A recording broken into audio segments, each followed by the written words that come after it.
दोस्तों नमस्कार। मैं अजय कुमार सोनी शासकीय उच्चतर माध्यमिक विद्यालय नोनबिर्रा विकासखंड पाली जिला कोरबा से। दोस्तों आज हम कक्षा 9वीं सामाजिक विज्ञान विषय के अध्याय 3 मौसम और जलवायु पर चर्चा करेंगे और इस पे कुछ महत्वपूर्ण टॉपिकों पर हम विश्लेषण करते हुए आप लोगों को इसके ज्ञान से संबंधित जानकारियों को अवगत करवाएंगे। तो चलिए दोस्तों वीडियो शुरू करते हैं। सबसे पहले हम दोस्तों देखते हैं कि हमें आज कौन कौन इस टॉपिक के तहत कौन कौन सी चीज़ों को पढ़ना है। तो दोस्तों इसके अंतर्गत हम भारत की जलवायु के अंतर्गत आज हम पढ़ेंगे मौसम और जलवायु के बारे में कि किसे मौसम कहा जाता है और किसे जलवायु कहा जाता है। तो दोस्तों शुरू करते हैं। चलिए, तो मौसम क्या होता है दोस्तों? मौसम के बारे में उल्लेख करते हुए हम कह सकते हैं कि किसी विशेष स्थान पर अल्प समय में यानी कुछ मिनटों, घंटे व दिन की वायुमंडलीय दशाओं को मौसम कहा जाता है। और जलवायु मौसमी दशाओं का दीर्घकालीन रूप होता है। तो ये है दोस्तों मौसम और जलवायु। उसके बाद देखते हैं दोस्तों जलवायु को नियंत्रित करने वाले कारक। तो सबसे पहला कारक है इसमें दोस्तों अक्षांशीय स्थिति।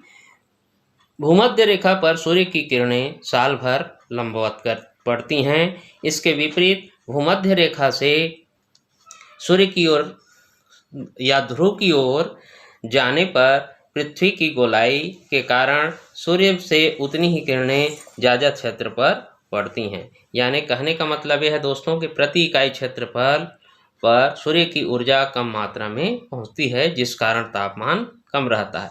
और ज़्यादा रोशनी पहुंचेगी तो तापमान अधिक होगा दोस्तों। तो इस कारण से अक्षांशीय स्थितियों के कारण जलवायु जो है नियंत्रित होती है, प्रभावित होती है। अब दूसरा इसमें आता है दोस्तों धरातलीय ऊंचाई। धरातलीय ऊंचाई हमें जैसे हम जानते ही हैं कि धरातल से ज्यों-ज्यों हम ऊंचाई पर जाते जाते हैं तापमान घटता जाता है। तो उसी प्रकार से जैसे जैसे हम ऊंचाई की ओर जाएंगे तो तापमान कम हमको मिलेगा, और जैसे जैसे हम ऊंचाई से नीचे आते जाएंगे वैसे ही तापमान बढ़ता हमको मिलेगा। उसके बाद है दोस्तों तीसरा समुद्र से दूरी। तो जैसे कि हमको पता ही है कि समुद्री तटों में या साल भर एक समान जैसा तापमान रहता है, जबकि समुद्र से दूर के क्षेत्रों में विषम जलवायु पाई जाती है। तो जैसे कक्षा 8वीं में हम लोग पढ़े हैं कि जलवायु क्या होता है, मौसम का दीर्घकालीन रूप होता है। गर्मी के महीनों में औसत तापमान में अंतर के कारण जलवायु जो है विषम हो जाती है। इस तरीके से समुद्र से दूरी भी मौसम और जलवायु को प्रभावित करती है। उसके बाद देखते हैं दोस्तों चौथा आता है इसमें वायु दाब। वायु दाब के बारे में इसमें कहा गया है कि वायु दाब का संबंध जो है तापमान से होता है। जब तापमान अधिक होता है तो वायु दाब कम, और तापमान कम होता है तो वायु दाब अधिक होता है। अब इसके बाद आता है दोस्तों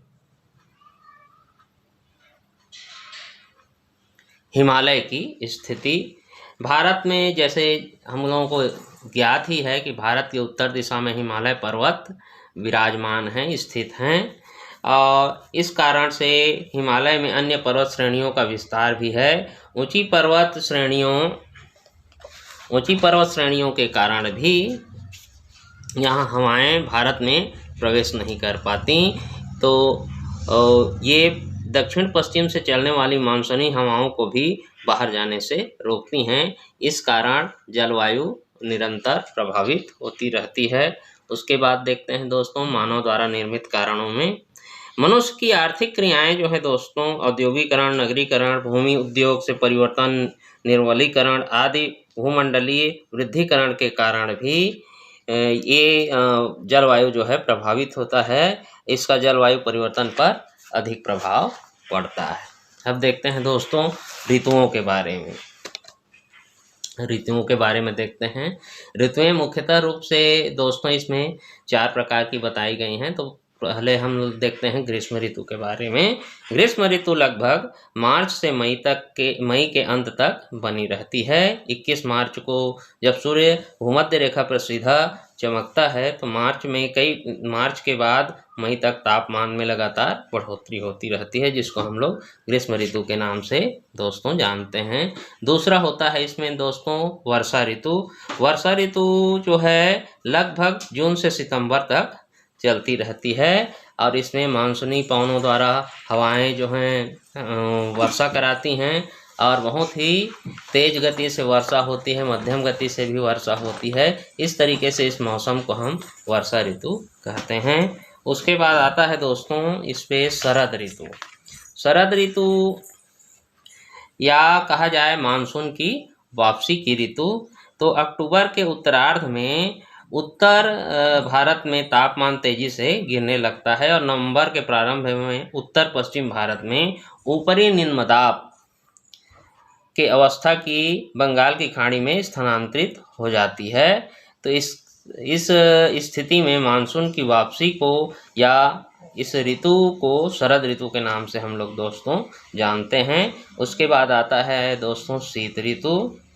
दिसंबर से फरवरी तक शीत ऋतु का समय होता है और इस समय उत्तर भारत के तापमान में काफ़ी गिरावट आती है। जनवरी फरवरी में पंजाब कश्मीर आदि में तापमान हिमांक के नीचे चला जाता है।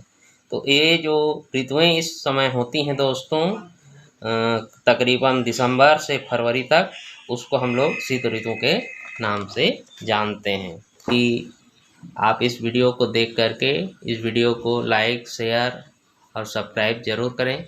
धन्यवाद।